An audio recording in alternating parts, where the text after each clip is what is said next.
Καλησπέρα. Καλώς ήλθατε στο βιβλιοπωλείο Πλειάδες. Σήμερα έχουμε τη χαρά να παρουσιάζουμε το πρώτο βιβλίο της πολύ καλής δημοσιογράφου, της Ξένιας Κουναλάκη. Το βιβλίο το οποίο εκδόθηκε πριν από ένα μήνα περίπου από τις εκδόσεις Πόλης, στις ταινίες Κλέος στις πιο άσχετες σκηνές. Έχουμε τη χαρά να παρουσιάζουμε το βιβλίο αυτό, γιατί μου έδωσε εμένα ιδιαίτερη χαρά διαβάζοντάς το. Κάθε φορά που τελείωνα μια ιστορία, μια προσωπική αφήγηση, εξομολογητική της κυρίας Κουνελάκη, ένα χαμόγελο σχηματιζόταν στο στόμα μου και ήθελα οπωσδήποτε να γνωρίζω τη συγγραφέα και αν είναι δυνατόν να κάνουμε παρέα, να γίνουμε φίλοι. Ήταν εξαιρετικοί φίλοι από τις αφηγήσεις που διάβασα στο βιβλίο της. Μάλιστα είναι υπέτεια και στο εξής.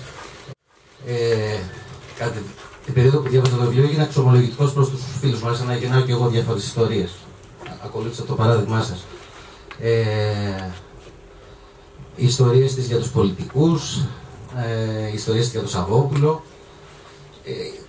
Και ας γίνω και μπροστά σας εξομολογητικός, ιστορία για τους πύργους βιβλίων που είναι γύρω από το κρεβάτι της.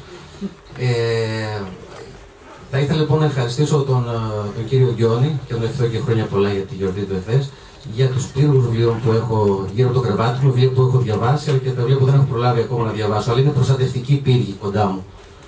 Λοιπόν, για την παρουσίαση, συγγνώμη για την πολυλογία, για την παρουσίαση του βιβλίου έχουμε κοντά μας την κυρία Αλεξάνδρα Κατσαρού, συγγραφέα, σεναριογράφο και ηθοποιό, και τον κύριο Μιχάλη Μητσό, αρθρογράφο και συγγραφέα.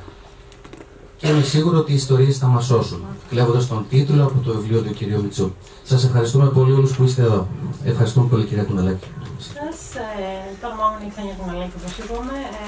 Είμαστε εδώ για να παρουσιάσουμε το βιβλίο μου και όσοι έχετε διαβάσει το βιβλίο μου, ξέρετε ότι ακόμα και αυτά, δηλαδή ακόμα και το όνομά μου το διαβάζω, γιατί φοβάμαι να το ξεχάσω, μην πάθει καμιά διάλεξη. Γενικά μου αρέσει που διάλεξα την Αλεξάνδρα και τον Μιχάλη, γιατί σκέφτομαι ότι είμαι κάπως στη μέση ηλικιακά ανάμεσα στους δύο και επειδή ξέρω ότι άρεσε και στους δύο το βιβλίο, έχει ενδιαφέρον να ακούσουμε γιατί τους άρεσε, φαντάζομαι ότι θα είναι για διαφορετικούς λόγους. Οπότε δίνω πρώτα το λόγο στον Μιχάλη, όχι από σεβασμό προς την ηλικία του, αλλά επειδή ήταν από τους πρώτους που διάβασαν και τους άρεσε το βιβλίο. Οπότε θεωρώ ότι είναι ο καθήλυν αρμόδιος, η Αλεξάνδρα ήταν μετά το Μιχάλη, οπότε και χρονικά προηγεί το Μιχάλη. Καταρρεύσει τώρα. Πατάω αυτό όχι. Έχω καταρρεύσει και για την ηλικία που αποκάλυψε και γιατί μου έγραψε την αρχή η Ξένια. Ήθελα να αρχίσω «Γεια σας, μιλάτε Μιχάλη Μητσό». Αλλά έτσι ξεκινάει τις παρουσιάσεις της Ξένια Κουναλάκη. Εγώ είμαι της άλλης κατηγορίας. Βάζω το «Γεια σας» στο τέλος. Είναι του φίλου μου «Γεια σας» που λέει και ο φίλος μου Ηλίας ο Κανήλης. Οπότε θα ξεκινήσω με κάτι. Μην διαβάζεις, παρακαλώ. Θα ξεκινήσω με κάτι προσωπικό. Πριν από 3 χρόνια σχεδόν είχα ξεκινήσει να γράφω κι εγώ κάτι σαν ημερολόγιο. Όχι σαν αυτό για το οποίο είμαστε σήμερα εδώ, κάτι τελείως διαφορετικό.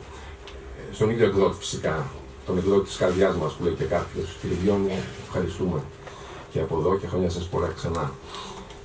Το βιβλίο αυτό το αφιέρωσα στο γιο μου, όπως η Ξένια αφιέρωσε το δικό της την κόρη της. Και όταν κυκλοφόρησε το βιβλίο, έτρεξε σπίτι χαρούμενο να του δώσω ένα αντίτυπο.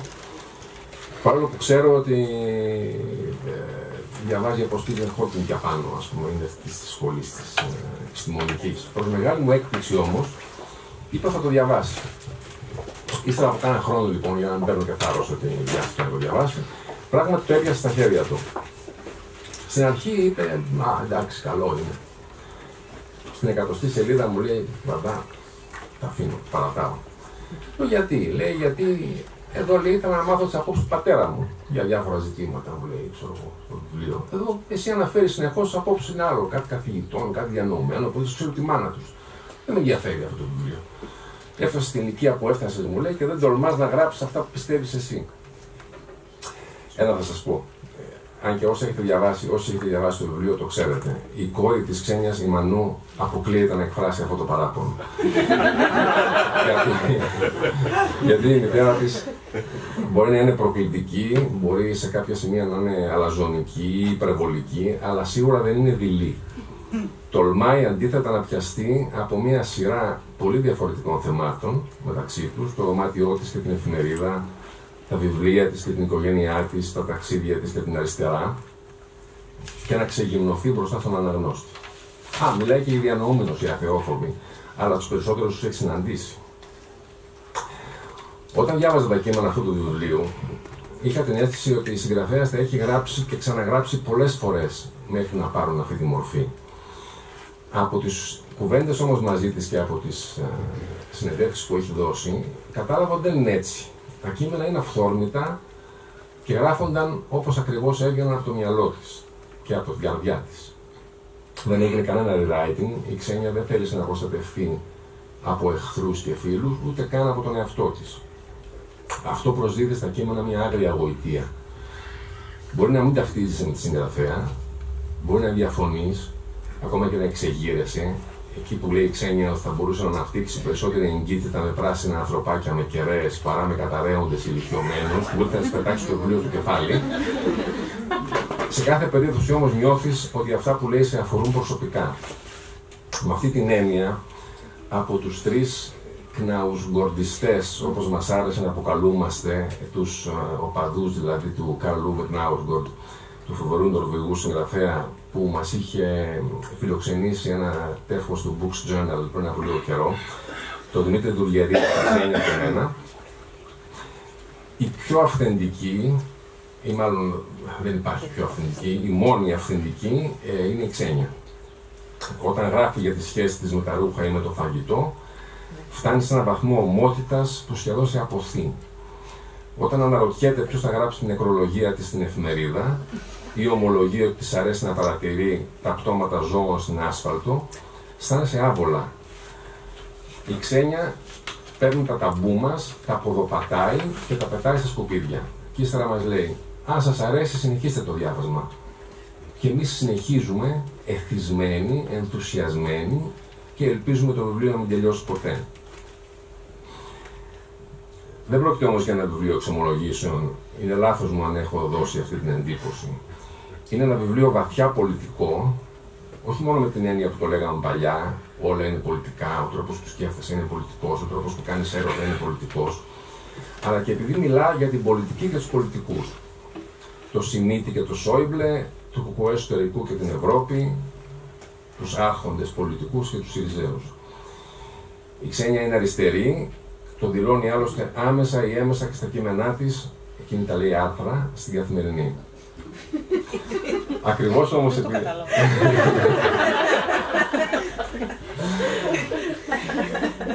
Είχαμε μια διαφωνία, όχι διαφωνία, διαφορετική προσέγγιση. Εγώ τα λέω κομμάτια αυτά που γράφω στην εφημερίδα, η Ξένια τα λέει άρθρα. Ακριβώς όμως επειδή είναι αριστερή, ακριβώς επειδή έχει γνωρίσει προσωπικά και έχει αγαπήσει ανθρώπους σαν τον Κύρκο και τον Παπαγιαννάκη, δεν μπορεί να πάρει σοβαρά αυτούς που είναι σήμερα στα πράγματα ή πολλούς από αυτούς.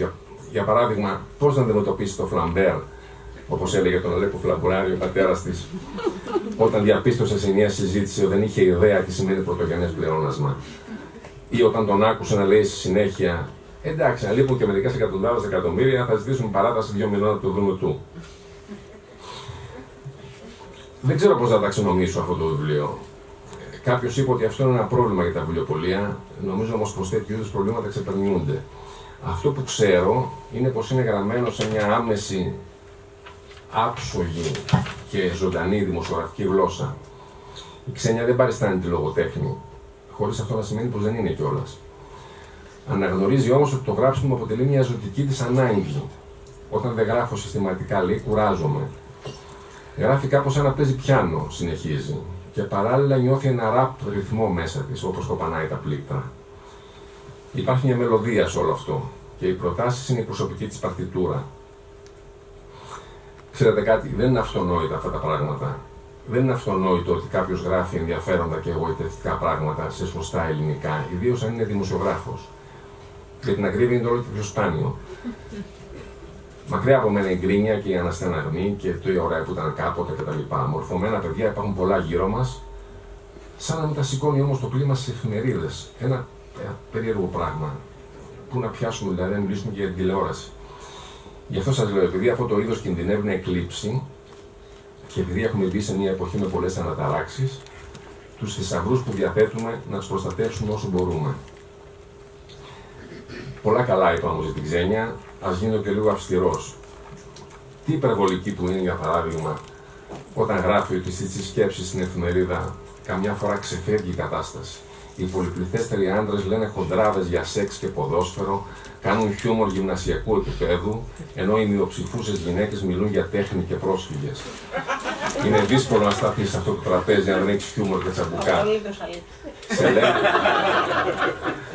Σε λένε πολιτικά ορθή και φεμινίστρια, εννοούν αγάμητη. Και δεν υπάρχει χειρότερο από αυτό. Οι άντρες μιλάνε για σεξ και οι γυναίκες για τέχνη, έλα τώρα Ξένια. Δεν μπορεί να είναι έτσι. Αυτά είναι στερεότυπα. Στη δική μας εφημερίδα πάντως δεν είναι έτσι. Στη δική μου εφημερίδα. Τώρα που το σκέφτομαι βέβαια, στις δικές μας σκέψεις δεν υπάρχει ούτε μία γυναίκα. Είμαστε κάτι σαν 11 ή 12-0. Αν υπήρχε όμως σιγά μην μίλαγε για τέχνη, έτσι. Τέλος πάντων, είναι φανερό ότι δυσκολεύομαι να βρω αρνητικά σε αυτό το βιβλίο. Ίσως μόνο ότι οι 73 ιστορίες είναι λίγες. 73 δεν είναι, νομίζω. No. Τι στο ημερολόγιο είναι αυτό. Στο κάτω-κάτω ο χρόνος έχει 365 μέρες.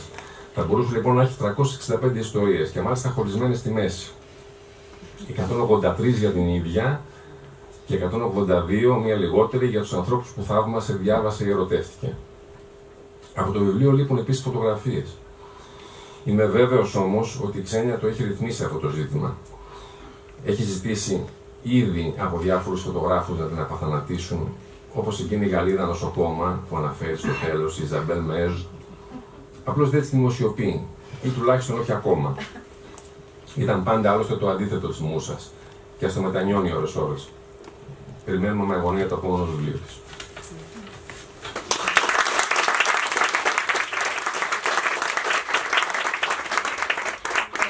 Πολύ αυτό που είπες για το πολιτικό βιβλίο, και εγώ θεωρώ το βιβλίο είναι πολιτικό και χάρηκα πάρα πολύ γιατί η Athens Voice το έβαλε ανάμεσα στα 6, ανάμεσα σε κάτι καλύβες και παουλάτους και τέτοια και ενθουσιάστηκα.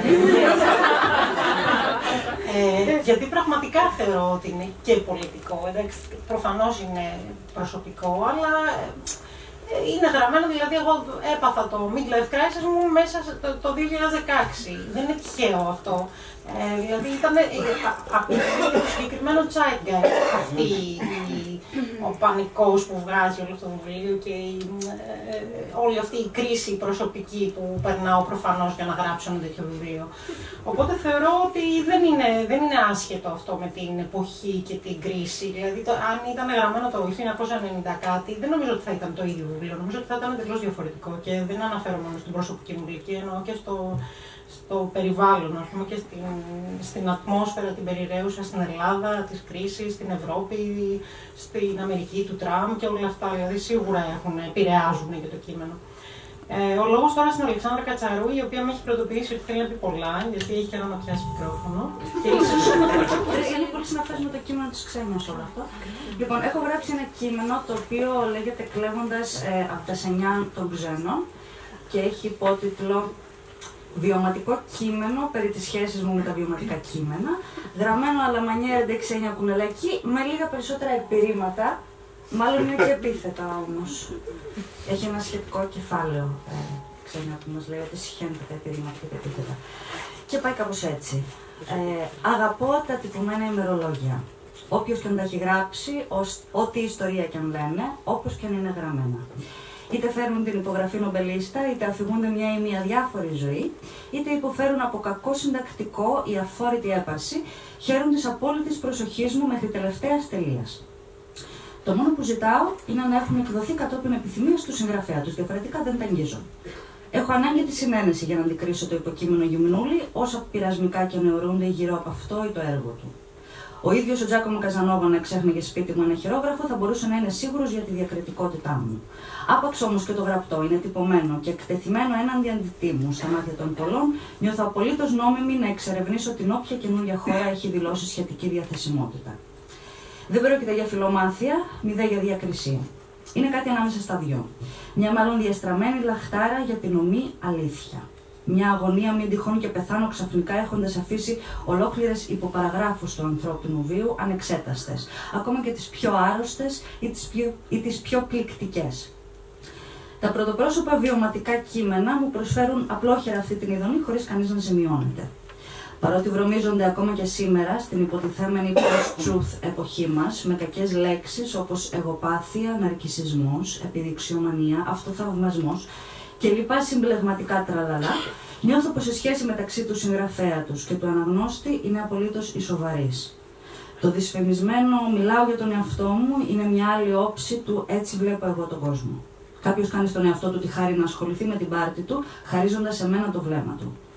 Όταν είμαι στις καλές μου, πιστεύω πως όλοι έχουν κάτι να πούν, να γράψουν και να κρύψουν. Τα έργα και οι μέρες του παρενδυτικού Αβάντε Σουαζί δεν βαραίνουν μέσα μου περισσότερο από τις αναμνήσεις της Τζέρι Χάλιουελ ως στριπτιζές στο λιμάνι της Πάτρας.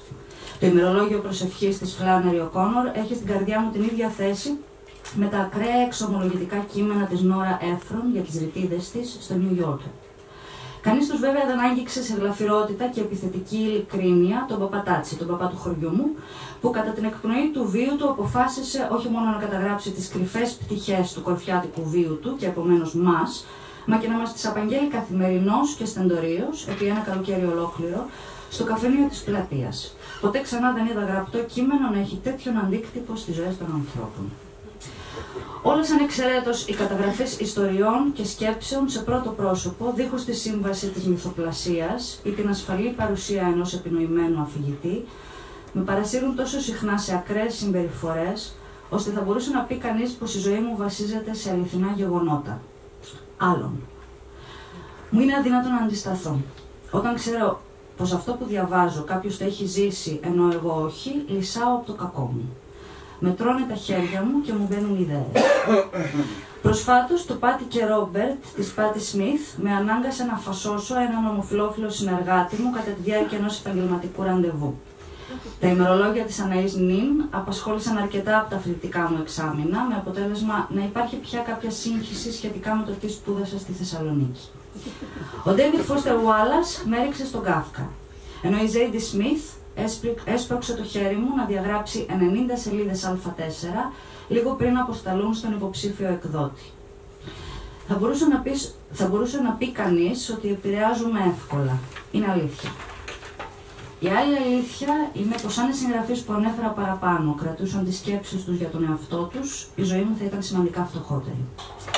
Έτσι λοιπόν, όταν πέρασε από το timeline μου η ανάρτηση της Ξένιας Κουναλάκη για το υπόκειτο ημερολόγιό της, έγραψα στο πεδίο των σχολείων κάποια αυθόρμητη μπουρδα που εξέφραζε ανυπομονησία και ενθουσιασμό, συναισθήματα που πράγματι ένιωθα, καθώς είμαι κρυφά ερωτευμένη μαζί της και θέλω να γίνω σαν αυτήν, ψηλή και αδύνατη και δημοσιογράφος στην Καθημερινή, παρόλο που δεν θέλω καθόλου να γίνω δημοσιογράφος και είμαι πολύ συμφιλειωμένη με τα κιλά μου. Την έχω συναντήσει αντικοινωνικά 2-3 φορές, κατά τις οποίες δεν είχαμε καν πιει. Τα μόνα που ήξερα για εκείνη ήταν πως είναι έξυπνη δημοσιογράφος, ωραία γκόμενα και χωρισμένη μητέρα. Είχαμε σιγουριά το τρίτο, με εγωίτευαν τρομακτικά τα άλλα δύο. Άρχισα να διαβάζω το βιβλίο της τη μέρα που κυκλοφόρησε, σε μια πτήση Αθήνα-Βερολίνο. Στο τέλος του πρώτου κεφαλαίου, στην πρόταση «Γι' αυτά κουβεντιάζω στην αληθινή ζωή», για τους πρόσφυγες και μετά τους γκόμενους, το παιδί και μετά την Καθημερινή, το γράψιμο και μετά το shopping, τα τραύματα και μετά την απόλυτη χαρά, είχα ήδη συμφωνήσει να την ακολουθήσω. Διάβασα πολλές φορές τη συγκεκριμένη πρόταση, μέχρι η λέξη πρόσφυγες και γκόμενους, τοποθετημένες έτσι απλά, καθημερινά, η μία δίπλα στην άλλη, να σταματήσουν να γρατζουνούν το στομάχι μου, μέχρι να παραδεχτώ ότι αυτό κάνω κι εγώ, και πως όσο και αν προτιμώ να το ξεχνάω, αυτή η παλινοδία ανάμεσα στο ιερό και το γελίο, το απάνθρωπο και το ακραία τρυφερό, δεν είναι παρά το καθημερινό δρομολόγιο όλων μας, από το κρεβάτι στον κόσμο και πάλι πίσω. Με συνείδηση αυτού και πλήρη απενοχοποίηση, η Ξένια Κουναλάκη μου μίλησε σε εκείνη την πτήση για το δικό της κρεβάτι, τα δικά της τατουάζ, τη δική της μητρότητα, τη δική της Ευρώπη, τους δικούς της Γερμανούς πολιτικούς, τη δική της αριστερά και διάφορα άλλα δικά της πράγματα που τελικά ήταν και δικά μου, αλλά και του κυρίου στη διπλανή θέση, όπως αποδείχτηκε. Διάβαζε εκείνο στα κρυφά και όταν φτάσαμε στο κεφάλαιο «Το μοτέλ του ειδωνοβλεψία», ξεκάρεψε και μου είπε ότι το έχει διαβάσει και αυτό στο άρθρο στο οποίο αναφέρεται η συγγραφέας. Ήταν ένα τεράστιο άρθρο που μέχρι εκείνη τη στιγμή πίστευα πως μόνο εγώ σε ολόκληρη τη χώρα είχα διαβάσει μέχρι το τέλος. Γεγονός που μου έδινε με μια αίσθηση υπεροχής, αλλά μου στερούσε τη χαρά του να το μοιραστώ με κάποιον. Και μου συνέβη με πολλά κεφάλαια αυτό. Πράγματα που νόμιζα πως μόνο εγώ είχα στο κεφάλι μου, πράγματα για τα οποία μπορεί και να ντρεπόμουν να μιλήσω, ήταν εκεί και άνοιγαν επιτέλους διάλογο. Είχα πολλές φορές την παρόρμηση να πάρω τη συγγραφέα τηλέφωνο. Ήθελα να διαφωνήσουμε για τα επιρρήματα. Να σχολιάσουμε την αυτόκλητη μούσα του τελευταίου κεφαλαίου, που και εμένα με είχε συγκινήσει η ιστορία της. Να της πω ότι έχω μια άκρη στον Μπαϊρόιτ και πως αν ήθελε, ίσως θα μπορούσαμε να πάμε μαζί, καθώς δεν ξέρω πολλούς ανθρώπους που έχουν μαράζει να πάνε στον Μπαϊρόιτ. Και έπειτα θα της έστελνα ερασιτεχνικές ηχογραφήσεις του Αντάτζιο από την παλιά φιλαρμονική Κερκύρας, διότι η μπάντα του Δήμου Αθηνών το σκοτώνει το Αντάτζιο Ξενιά, του γαμεί τον αδόξαστο και δεν σου επιτρέπω να αρκείσαι σε αυτό. Και ύστερα θα έφερνα κάπως την κουβέντα στο Σρέντερ ή στο Σιμίτι και πρώτη φορά δεν θα ντρεπόμουν να πω πόσο με εγωιτεύουν αμφότεροι. Και μιας και πιάσαμε αυτό το θέμα, Ξένια, όσον αφορά τον προβληματισμό σου στη σελίδα 40 περί κακογουστιάς των σεξουαλικών σκηνών, εκεί θα έκανα μια παύση και θα άνοιγα την τσάντα μου και θα έβρισκα μέσα τυχαία έναν Αλφρέντε Μισέ, τον οποίο θα τη σπάσαρα στα κρυφά κάτω από το τραπέζι, γιατί στο μεταξύ το τηλεφώνημα έχει γίνει καφές και ο καφές ποτό. Και όσο προχωράω, το διάβασμα προχωράει και η σχέση μας. Και όταν κάποια στιγμή η κόρη μας φεύγει για σπουδές και εμείς πετάμε το μισό μας σπίτι στα σκουπίδια, δεν αντέχω. Τσεκίζουμε. Και ενώ ξέρω πως το σπίτι πρέπει να ενηλικιωθεί, είμαι εγώ που πάω και μαζεύω τα πράγματα πίσω. Και έπειτα είναι και εκείνες οι στιγμές που δεν συνομιλείς. Κάθεσαι μόνο και ακούς. Γιατί αυτά που λέγονται είναι πολύ προσωπικά για να τα λερώσεις με συμφωνία ή με αντίλογο. Είναι εκεί, γραμμένα σε πρώτο πρόσωπο, και είναι πράγματα που οι περισσότεροι άνθρωποι ντρέπονται ακόμα και να σκεφτούν σε τρίτο. Σκέψεις, χειρονομίες, οι λεπτομέρειες μιας ιστορίας, σχεδόν απάνθρωπες μέσα στην ανθρωπιά τους και όχι πάντα καλοδεχούμενες. Ειδικά από όσους δεν έχουν συμφιλιωθεί με τα ταπεινά ένστικτα που φέρει ακόμα και ένα τρομερά πολιτισμένο σώμα. Τις ονομάζω στιγμές σενιάν, γιατί απ' έξω δείχνουν κόσμιες και από μέσα τρέχουν αίματα. Γράφει ας πούμε η Ξένια. Συχνά συγχαίω ή ταυτίζω πόνο και ειδονή. Οδύνη και απόλαυση. Μοιάζουν να βρίσκονται πολύ κοντά οι σχετικές συνάψεις στον εγκέφαλό μου. Μπορεί σε όλους τους ανθρώπους, δεν ξέρω. Αλλά σε μένα είναι ανάγλυφο, προφανές. Λίγη ώρα αφότου μου ανακοίνωσαν ότι πέθανε η μαμά μου, ήρθα σε οργασμό. Η εξομολόγηση με σόκαρε. Νόμιζα πως τέτοια τρομακτικά και πέσχυντα συνέβαιναν μόνο σε μένα και στους 2-3 φίλους που μου έχουν εκμυστηρευτεί με τεράστια ενοχή το ίδιο ακριβώς πράγμα. Που μπορεί τελικά και να συμβαίνει σε όλους τους ανθρώπους, δεν ξέρω. Όπως και να έχει, είναι πάντα ανακουφιστικό να βλέπεις το κρυφό κομμάτι του εαυτού σου, εκτεθειμένο στο χαρτί, με λόγια απλά, που κάποιος άλλος πήρε το θάρρος να βάλει στη σειρά αντί για σένα. Έχω τη θεωρία πως τα βιωματικά κείμενα έχουν στην πραγματικότητα έναν, το πολύ 2 αποδέκτες. Ένα γονιό ή ένα παιδί, αντί και ένα σύντροφο, στους οποίους ο συγγραφέας λέει «δέσμε, αυτός είμαι».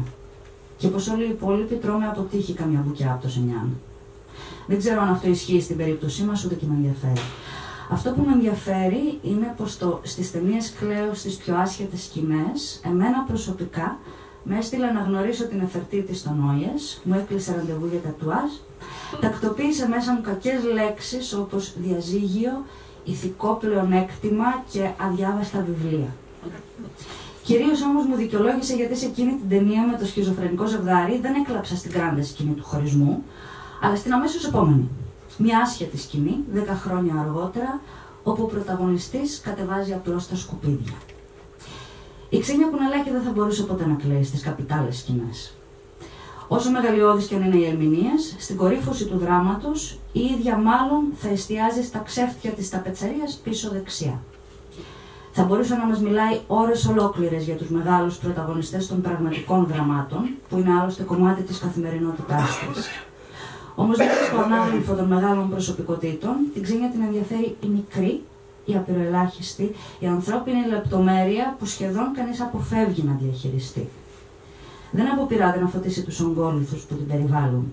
Σκύβει με τρυφερότητα πάνω από το απλούστερο και αποδεικνύει πως μέσα από το ευτελές μπορούμε να δράξουμε την ανθρώπινη κατάσταση με μεγαλύτερη ειλικρίνεια.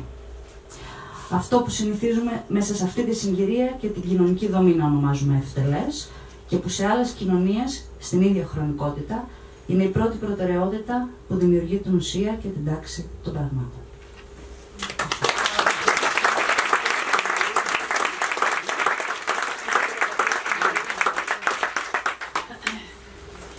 Τι θα τα κάνεις τώρα, θες να τραγουδήσεις, θες να διαβάσεις? Θα προτιμούσα να διαβάσω κάτι. Έχουμε συμφωνήσει ποιο θα διαβάσω. Ο Σόιμπλε και άλλες συνεντεύξεις. Πολλές φορές έχει σημασία πώς θα ντυθείς. Και σε αυτή τη συγκεκριμένη συνέντευξη ήθελα να μοιάζω πολύ σοβαρή. Είχα φορέσει γκρι πουκάμισο και μακριά φούστα και το βασικότερο χαμηλά παπούτσια. Γιατί η Ελλάδα είχε την Προεδρία της Ευρωπαϊκής Ένωσης, η Αθήνα ήταν φρούριο και ίσως χρειαζόταν να περπατήσω πολλή ώρα για να φτάσω στο Ζάπιο.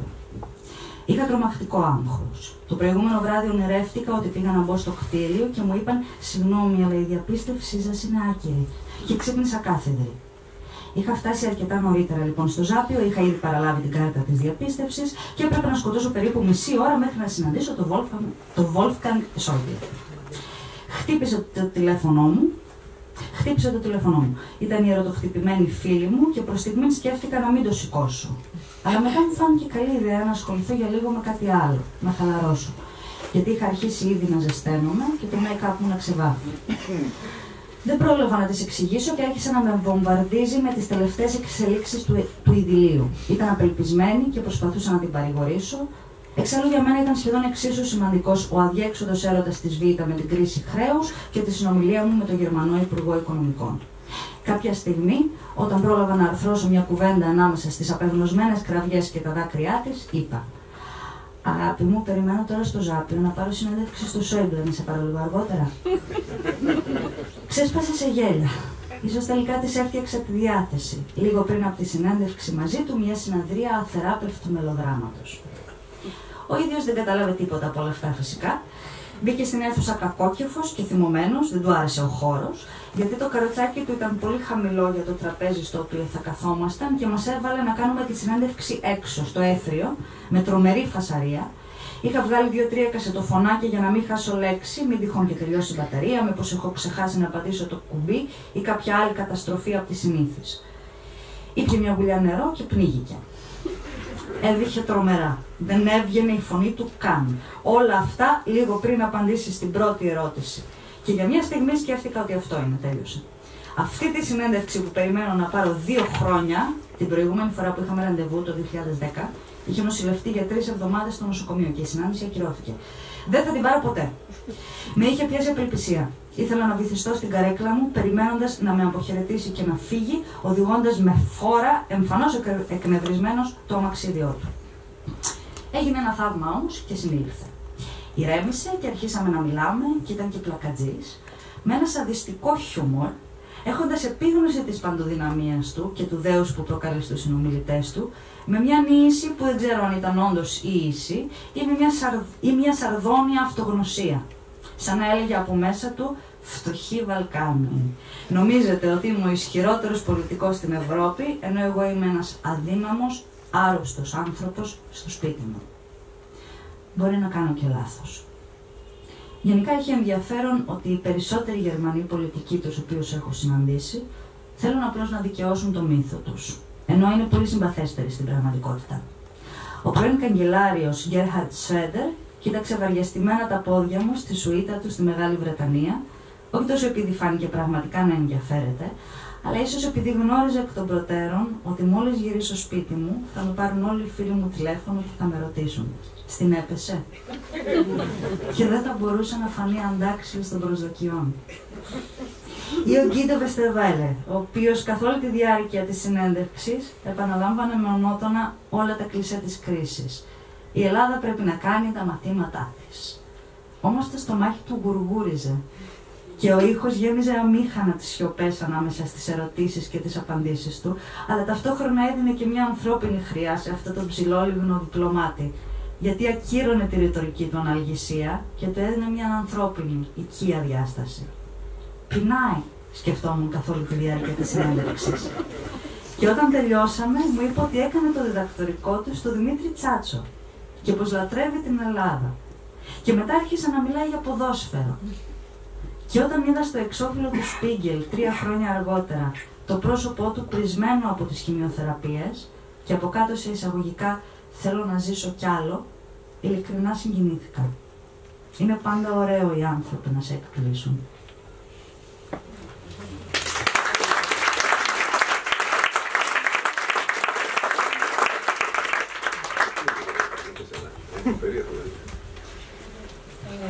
Νομίζω ότι επειδή εγώ είμαι συντονίστρια της βραδιάς, θα κάνω όλα, είμαι άνθρωπος ορχήστρα σήμερα, γράφω βιβλία, συντονίζω, μιλάω. Θέλετε να μου κάνετε εσείς κάποια ερώτηση να πάρουμε το κοινό? Θα κάνουμε μια απόπειρα και αν δεν, νομίζω ότι και δύο έχουμε κάτι. Για ρώτα. Να μην περιμένουμε. Όχι, το κοινό προηγείται. Το κοινό. Απόπειρα για το κοινό, λέει. Κοινό. Όχι, το κοινό δεν θέλει. Εγώ θέλω, για να είμαι προκλητικός, να σε ρωτήσω τι απαντάς σε εκείνους που λένε ότι έγραψες ένα ναρκισσιστικό παραλήρημα.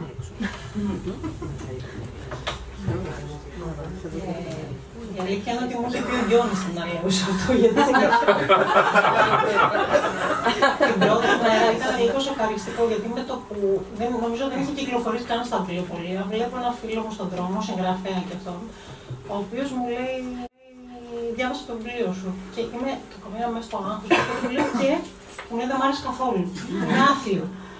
Λέω γιατί, μου λέει είναι ναρκισσιστικό, είναι εγωπαθές, είναι αυτό. Τι με νοιάζει εμένα, κοριτσάκι μου, το ότι είσαι ερωτευμένη με την κόρη σου και ότι το πρώτο που είδες όταν γέννησες ήταν ο ποπός της και χεστήκαμε και αυτά και εμένα μου αρέσει το παιδί μου, αλλά δεν κάνω έτσι και δεν έγραψα βιβλίο γι' αυτό.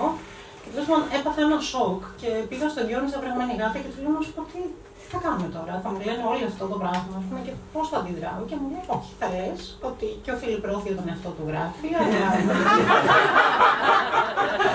αλλά μέσα από την μυθοπλασία και ο Προύστιο τον εαυτό του γράφει επίσης τώρα στο χαμένο χρόνο και εσύ απλά γράφεις πρώτο πρόσωπο. Εγώ ήθελα να σε ρωτήσω, συναφής ερώτηση. Ήθελα να σε ρωτήσω, όχι ήθελα να σε ρωτήσω, θέλω να μας περιγράψεις τη στιγμή που λες ότι θα γράψω ένα βιβλίο και αυτό το βιβλίο θα είναι για μένα. Για να είμαι ειλικρινής, άρχισα να γράφω κάποια κείμενα στο Μάγκη. Το γράφω κιόλας στην αρχή ότι την Παρασκευή το απόγευμα πάντα έχω βάρδια στην εφημερίδα και σκυλοβαριέμαι. Δεν γίνεται και τίποτα, είναι και όλοι χαλαροί. Γενικά υπάρχει έτσι μια ατμόσφαιρα διάλυσης στην ατμόσφαιρα. Όλοι περιμένουν να φύγουν, να πάνε σε ένα μπαράκι να τα πιούνε. Και επειδή μου αρέσει γενικά να γράφω, δηλαδή δεν με κουράζει, θα έλεγα ότι με ξεκουράζει ειδικά να γράφω τα δικά μου, άρχισα να γράφω μερικά προσωπικά κείμενα τα οποία τα έδινα στο Αμάγκη. Και μου έκανε εντύπωση, δηλαδή έγραψε το πρώτο το οποίο λέω: όχι, τώρα θα με κράξουν, με μαλακίες γράφω και αυτά. Ποιο ήταν το πρώτο? Το κρεβάτι μου, νομίζω. Okay. Ναι. Γιατί φοβόσουν να σε κράξουν? Μου φάνηκε τώρα ξέρεις αδιάφορο για τους περισσότερους και εγώ περνάω τη μισή μου ζωή στο κρεβάτι. Άρα τώρα. Και μετά είχε απήχηση όλο αυτό, οπότε μου λέει ο Γκιόμις να σου πω σταμάτα να το δίνεις στο Μάγκη και κάθεται για τον εαυτό σου και θα τα βγάλουμε σε βιβλίο. Οπότε κάπως έτσι ξεκίνησε η ιδέα του βιβλίου. Okay. Και αν διάλεγες ένα από τα πόσα είπαμε? 73. Ένα από τα 73, το οποίο θα ήταν, με αυτό θα μπορούσες να συστήνεσαι. Ποιο θα ήταν? Το κρεβάτι ή η μούσα, δηλαδή το πρώτο και το τελευταίο. Γι' αυτό τα έβαλα και όλα έτσι, επειδή θεωρώ ότι είναι πολύ χαρακτηριστικά. Θες να διαβάσουμε το μούσα? Ναι, διάβασα την γιατί είναι και σύντομη. Την αγαπώ τη μούσα.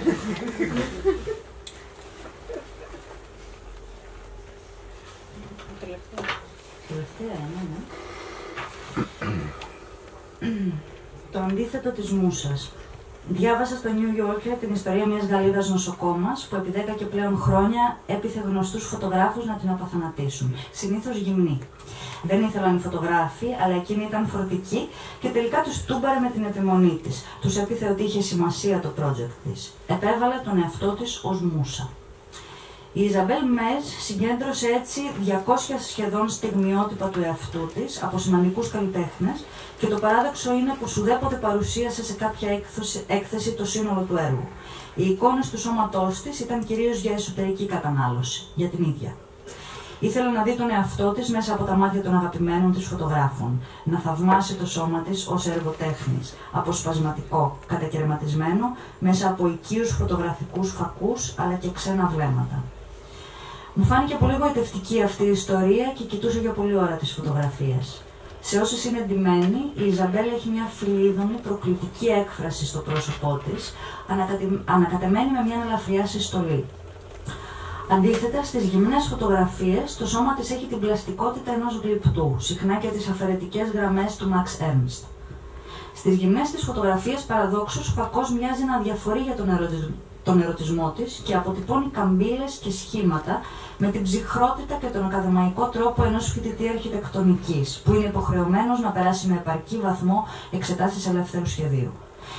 Δεν ξέρω γιατί ταυτίστηκα τόσο πολύ με τη Γαλλίδα νοσοκόμων. Ίσως επειδή ανέκαθεν παραπονιόμουν ότι δεν υπήρξα μούσα κανενός. Και θα ήθελα, έστω και με το ζόρι, να υποχρεώσω καλλιτέχνες να εμπνευστούν ή έστω να αποτυπώσουν τη μορφή μου σε κάποιο είδους καμβά, κυριολεκτικά ή έστω μεταφορικά. Δεν είναι ακριβώς ναρκισσισμός, είναι η ανάγκη, όπως και αυτή της Ιζαμπέλ, να δω τον εαυτό μου μέσα από άλλα μάτια. Να καταλάβω τι και πώς είμαι, όχι από μέσα μου, όχι με τη μεροληπτική ματιά του εαυτού, αλλά τρίτων ανθρώπων. Είναι η ίδια αρρωστημένη περιέργεια για τη γνώμη των άλλων, να μπω στο μυαλό τους και να δω τι σκέφτονται όταν με βλέπουν, τι συναισθήματα και σκέψεις δημιουργεί το είδωλό μου στον εγκέφαλό τους. Είμαι εκνευριστική, είμαι όμορφη, είμαι κουραστική και ανυπόφορη, είναι το πρόσωπό μου κάποιο είδους έναυσμα για οποιαδήποτε καλλιτεχνική παραγωγή ή όντως δεν είμαι προορισμένη για μούσα, ούτε με το ζόρι. Με μια έννοια αυτό προσπάθησα με τούτο το βιβλίο, να επιβάλλω τον εαυτό μου στους αναγνώστες ως μούσα. Το αντίθετο της μούσας δηλαδή. Να μιλήσω για μένα, για να με δω μέσα από τα μάτια των άλλων.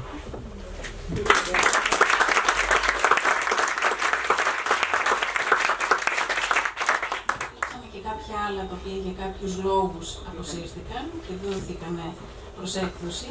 Και μια δεύτερη ερώτηση, οι άνθρωποι που έχουν διαβάσει το βιβλίο σας και σας πλησιάζουν, είτε είναι συνάδελφοι, είτε γνωστοί, είτε ακόμα και άγνωστοι, αν έχουν την ανάγκη, νιώθουν την ανάγκη να σας πούνε με ποιο ταυτιστήκανε, ποιο ήταν αυτό που τους άρεσε περισσότερο, σαν να είναι μια εσωτερική δική τους ανάγκη και που ενδεχομένως το βίωμα το δικό τους να είναι συγγενές με κάποιο από τα δικά σας.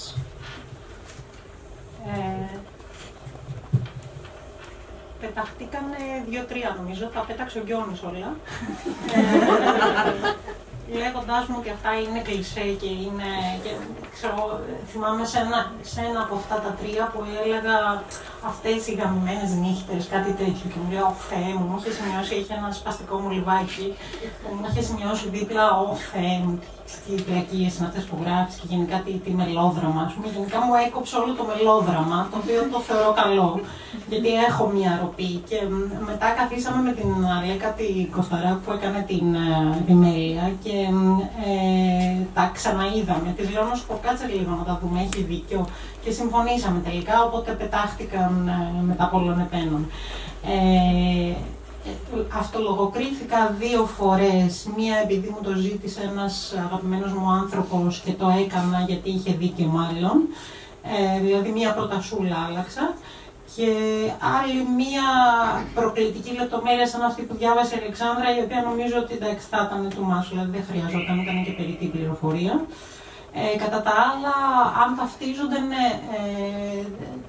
ο κόσμος να νιώθει την ανάγκη να μου πει με τι ταυτίζεται και έχει ενδιαφέρον αυτό. Είναι τελείως διαφορετικά στον καθένα και είναι μικρές λεπτομέρειες που ούτε είχα φανταστεί ότι μπορεί να συγκινούν άλλους ανθρώπους και έχει πολύ πλάκα αυτό να δεις ο καθένας με τι ταυτίζεται και επίσης είναι πολύ ενδιαφέρον ότι μερικοί το θεωρούν πολύ αστείο, άλλοι το θεωρούν πολύ μελαγχολικό, άλλοι το θεωρούν φοβερά θλιβερό. Με πήρε μια θεία μου από την Κρήτη, η οποία έκλαιγε και μου λέγε: παιδί μου, έχεις τόσο πόνο μέσα σου.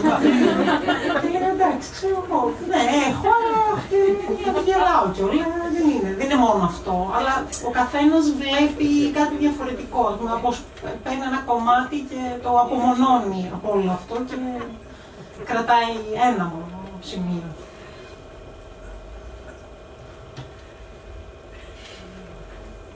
Αρνητικές κριτικές όχι από φίλους όμως, από άσχετους ανθρώπους, ας πούμε, έτσι, επιθετική τέτοια είχες. Θυμάμαι που έχετε γράψει στο άλλο βιβλίο στη Βία, ότι δεν είχαν πέσει χρυσαυγίτες, ας πούμε, για κάτι που είχες γράψει. Είχες εδώ κάμια έντονα αρνητική αντίδραση? Αν εννοείς από το στόχο ότι είμαι η κόρη του Μπολσεβίκου Κουναλάκη, αυτό ναι. Ναι, εντάξει, είχα ένα τέτοιο κρούσμα, αλλά πολύ, δηλαδή φανταζόμουν ότι θα μπορούσε να είναι και πολύ χειρότερα. Σήμερα είχα ένα τρομερό, έγραψε το Κουρδιστό Πορτοκάλι, ένα site, ότι είμαι δημοσιογράφος που δάμασε το θηρίο, εννοώντας τον Wolfgang Schäuble, το οποίο μου φάνηκε πολύ αστείο. Φυσικά δεν δάμασε κανένα θηρίο.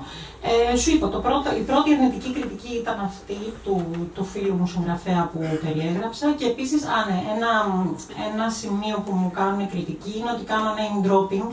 Νομίζω στους συγγραφείς ότι ενοχλούνται που γράφω, που αρατιάζω πολλά ονόματα συγγραφέων, αν και νομίζω ότι αυτό το κάνω εκεί που λέω ποιους δεν έχω διαβάσει, όχι ποιους έχω διαβάσει. Δηλαδή σε αυτούς που έχω διαβάσει είμαι αρκετά μετρημένη. Νομίζω ότι περισσότερο κάνω name dropping εκεί σε αυτούς που δεν έχω διαβάσει.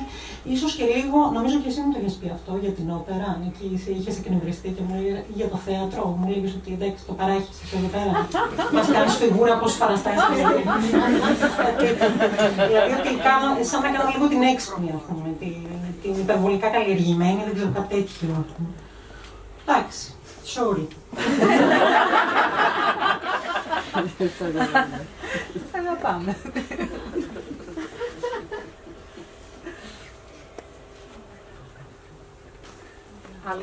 Με τρυφερότητα και ειλικρίνεια για το βιβλίο μου. Τον εκδότη Νίκο Γκιόνι, όχι μόνο επειδή το εξέδωσα, αλλά κυρίως επειδή το διάβασα πολύ προσεκτικά.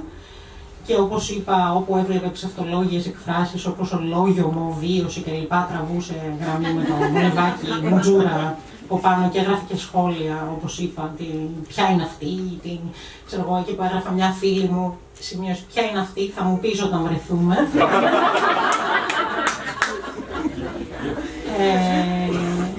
Θέλω επίσης να ευχαριστήσω την κόρη μου, που είναι η δική μου μούσα, η πάγια πηγή έμπνευσης. Δυστυχώς δεν είναι εδώ απόψε, γιατί είναι στην Αγγλία και σπουδάζει. Τον μπαμπά μου, που μου έμαθε να μην μπαίνω πολύ σοβαρά τον εαυτό μου, που το θεωρώ μεγάλη αρετή.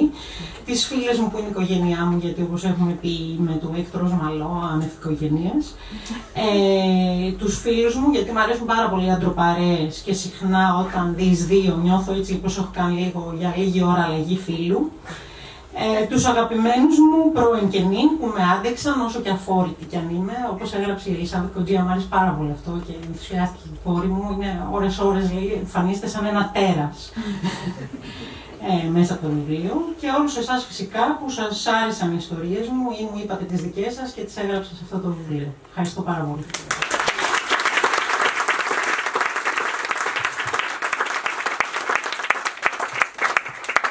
Ευχαριστούμε πολύ τη συγγραφέα, ευχαριστούμε πολύ τους ομιλητές. Η συγγραφέα θα υπογράψει αντίτυπα του βιβλίου της και θα πιούμε και καθίσει στον κήπο. Σας ευχαριστούμε πολύ όλους. Μεγάλες ευχαριστήσεις στις εκδόσεις της πόλης για τη διοργάνωση της εκδήλωσης. Ευχαριστώ.